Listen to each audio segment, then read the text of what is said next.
inspired this book. I think maybe very briefly, okay, I'll cover that. One of the important thing, again, COVID time was a blessing time, or just before that rather. I had an international, speaker whom I got an opportunity to listen to around maybe about just before COVID times, and it was a session where I was inspired, and he said that it was all about self-development and being a speaker, basically, right? He said that each of us, when we have 20 years or 30 years or even whatever experience that we have in our life, we all should write a book. This was one very powerful thought he put in front of everyone. And he said, why? He said, you will leave this world, maybe sometime, today, tomorrow, anywhere, sometime. And you don't know when it will happen. So, what is the legacy you are leaving behind? You may have achieved great things in this world, but you will just go and you will, everything will be lost in the process.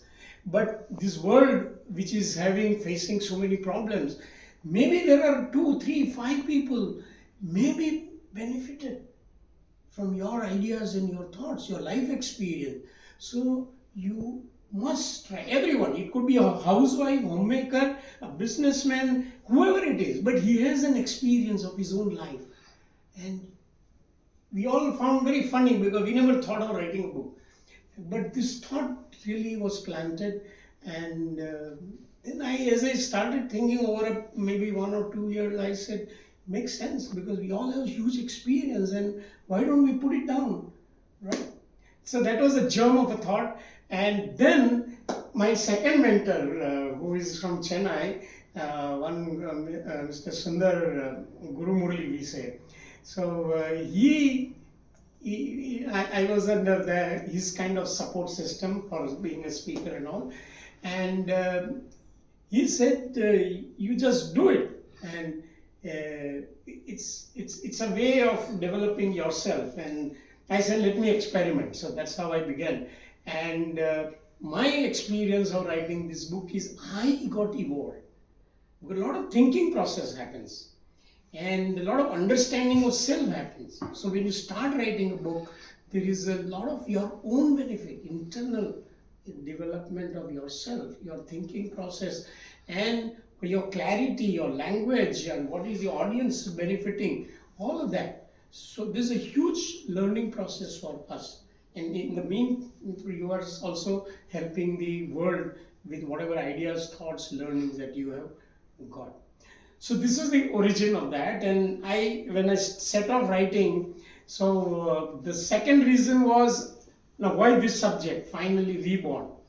If I look at it, I have had a corporate experience with L&T, Tata, and about 37 years of corporate experience. And with that, I learned that there are huge problems with the corporate world, because the corporate world is since about 20 years working on quarterly report basis. The performance is what the corporate world wants, and that has brought so much of pressure on the management itself, the CEO itself, because the stock market assesses him based on the performance of the company in the stock market, and that brings pressure on all the levels down.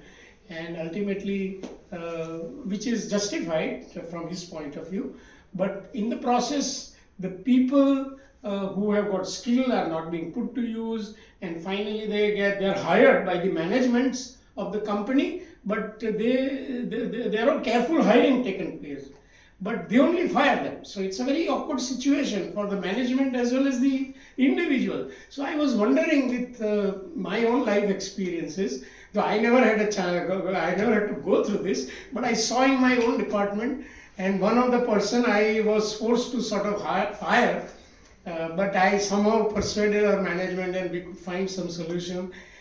So, I know how the pressure is for that. And then I realized that everyone has got huge capability, but he's not able to put forth on the table, because the situation doesn't demand it. So something is missing there. And the management possibly wants to help everybody, but management's hands are tied, the time and expectations of the top management.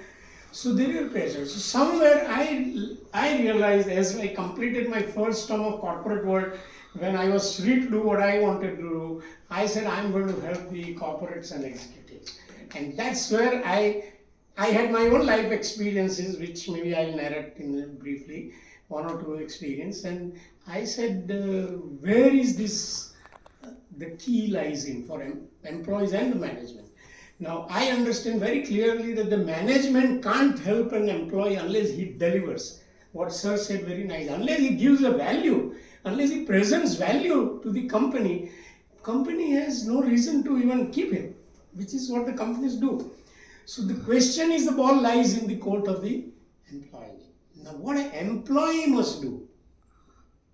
Now today the employee is doing what his bosses want, what the company wants in terms of the company's requirement. So that's where the employee has to do something more to really show his own worth in terms of his own energy, passion, creativity, updating on a daily basis, which is relevant to the company, to the department, to the boss. Unless he does that, which is out of the normal course of his business activity or the company's activity, the company can't see your speciality. You think I am a special person, I am a great person, but you are not able to display in front of the management.